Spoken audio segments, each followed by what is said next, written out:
Seja bem-vindo a LFP Notícias, o seu canal de notícias jurídicas da semana. Hoje vamos falar sobre diversas matérias relacionadas ao direito civil e ao processo civil e aquilo que foi notícia nos principais tribunais e nos órgãos do governo relacionados ao direito após a vinheta.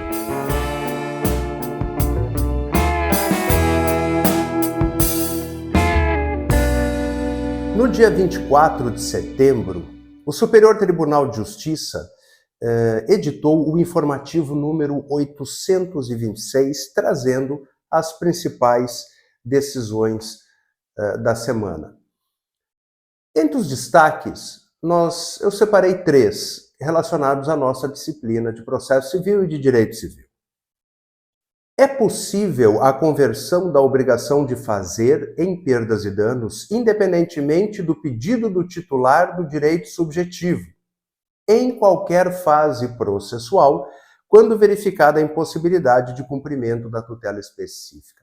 Já se falava muito sobre isso, porque o artigo 499, do CPC, me parece não deixar dúvidas quanto à possibilidade de conversão em perdas e danos de ofício. Por quê? Na redação do artigo nós temos ali a requerimento ou, quando impossível, a tutela específica ou o resultado prático equivalente. Bom, nesse caso, basta uma interpretação literal para saber que, se tornou impossível a tutela específica ou o resultado prático equivalente, dispensa-se o requerimento.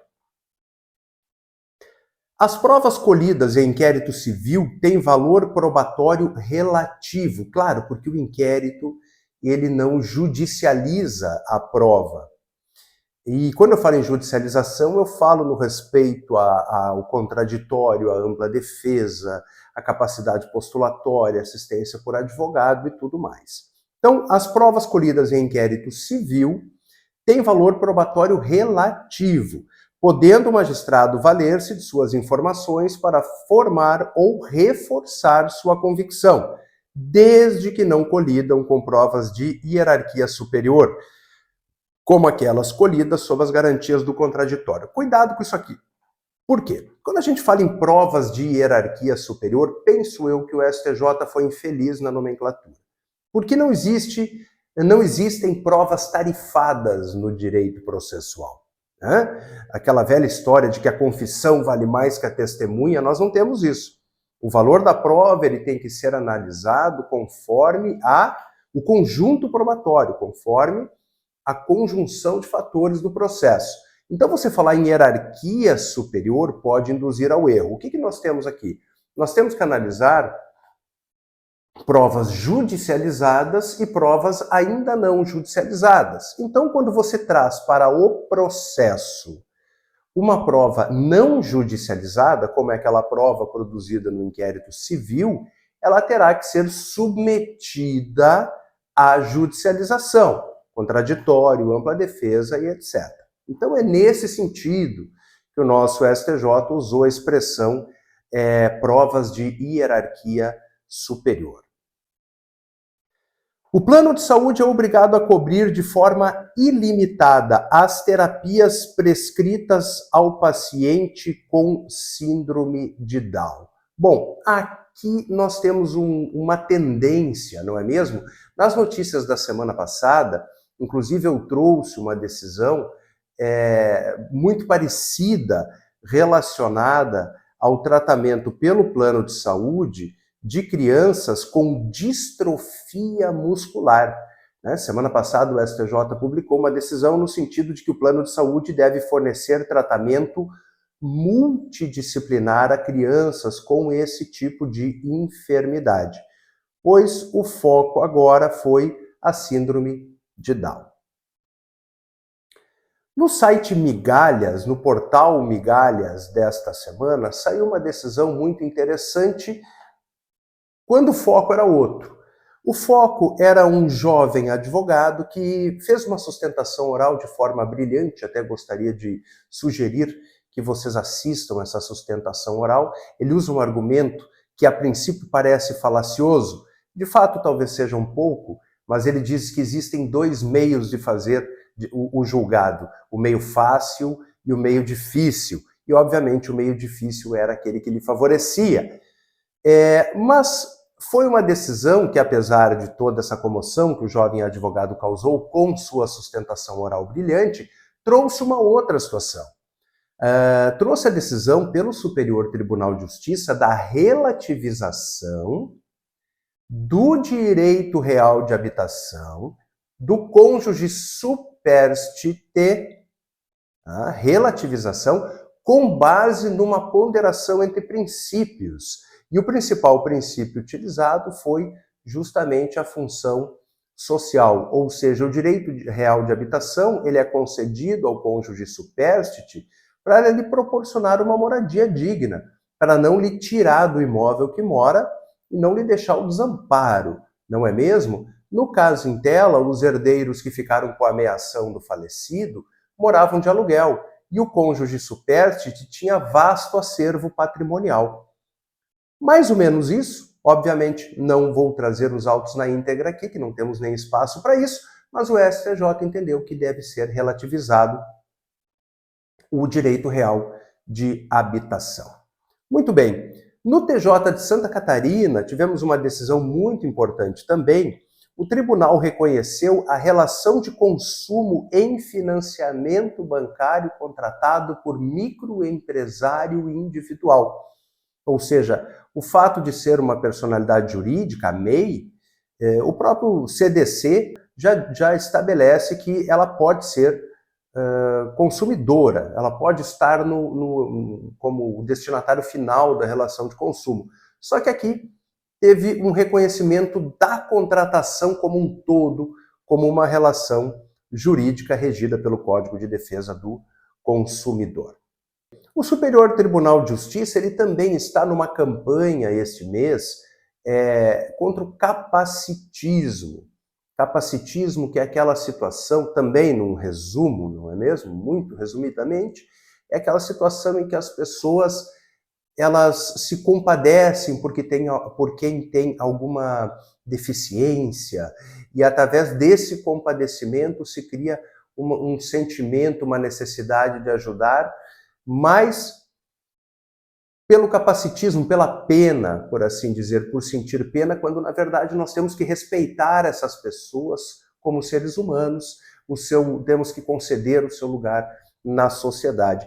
Então o STJ até publicou no Instagram um post bastante interessante que eles sugerem a eliminação de expressões preconceituosas, como por exemplo, João sem braço, fingir demência, e se fazer de surdo, que isso inclusive ajuda a superar uma questão até cultural, porque se analisarmos essas expressões, elas são culturais, elas são expressões que as famílias elas transmitem de geração para geração.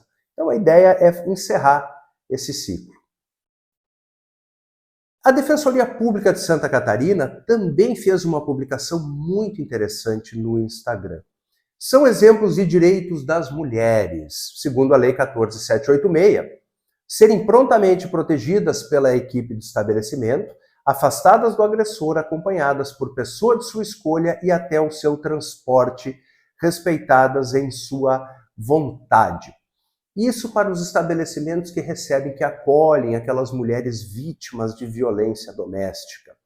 E, continuando na postagem, são deveres desses estabelecimentos ter na equipe pelo menos uma pessoa qualificada para atender ao protocolo, manter em locais visíveis informações sobre como acionar o protocolo e números da Polícia Militar e o Ligue 180, proteger a mulher, afastar a vítima do agressor e colaborar para a identificação de possíveis testemunhas. Garantir o acesso às imagens de segurança, preservando-as por pelo menos 30 dias. Ou seja, são protocolos que já existem para que a mulher já muito fragilizada numa situação de violência doméstica, ela consiga se sentir acolhida a ponto de denunciar o agressor e fazer cessar esse tormento que acontece na sua vida.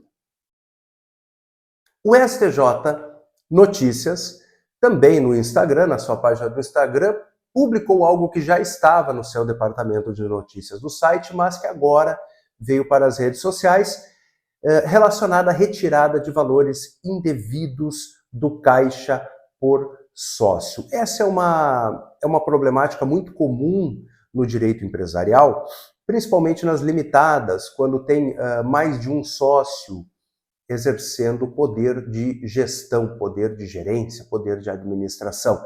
Esse sócio vai lá, faz uma retirada no caixa, desfalca o capital de giro, cria problemas na contabilidade, cria problemas em relação aos demais sócios também. Então, para o STJ, a retirada indevida do caixa da sociedade configura falta grave e sujeita o sócio à exclusão da empresa. No Senado Federal, tivemos também aqui uma publicação no Instagram relacionada à mesma campanha da violência doméstica, só que agora voltada para as crianças. A Lei 14.713 de 2023 passou a impedir a guarda compartilhada quando há risco de violência doméstica ou familiar por um dos genitores. A nova regra já está em vigor e busca garantir o melhor interesse da criança ou do adolescente no ambiente familiar. Não só isso, tá? Nós temos a Lei Henri Borel, que é o nome dessa lei, em homenagem àquela criança que foi brutalmente assassinada por violência doméstica, não é mesmo? E um caso que ganhou repercussão nacional. E essa lei, ela é uma lei do ano passado, mas que obviamente já está em vigor e que, assim como nos casos de violência contra a mulher, é uma lei protetiva dos direitos e da saúde das crianças. O Conselho Nacional de Justiça também publicou algo relacionado a uma campanha de conscientização contra a importunação sexual. Diz a mensagem que o corpo não é público. A famosa frase não é não. Dar beijos forçados, inclusive por questão de utilidade pública, eles exemplificam o que é a importunação sexual, que é diferente, obviamente, do estupro. Dar beijos forçados, apalpar o corpo sem permissão, assediar no transporte público, tirar fotos íntimas. Pena de 1 a 5 anos de prisão, segundo a Lei 13.718, a Lei da Importunação Sexual. E essas foram as principais notícias jurídicas da semana. Eu espero que você tenha gostado do nosso conteúdo. Deixe o seu comentário, o que você acha dessas decisões, desses posicionamentos dos tribunais, para que eu possa fazer uma análise de comentários num vídeo futuro. Posso comentar o seu comentário. Se você gostou, se inscreva no canal, curta este vídeo, compartilhe, spread the word. Muito obrigado.